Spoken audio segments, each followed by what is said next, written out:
Hey, Dean here in the secret underground lair. So I got a nice ash log ready to put this up onto the Worktable Sawmill. Cut this into some dimensional lumber.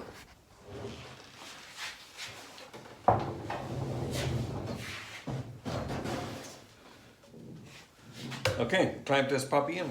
First slice done.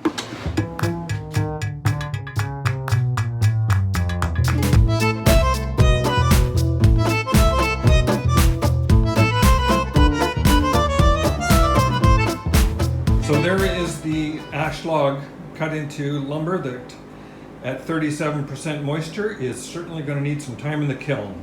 So check out that linked video below, or an 8-part series on building a wood kiln for this kind of wood.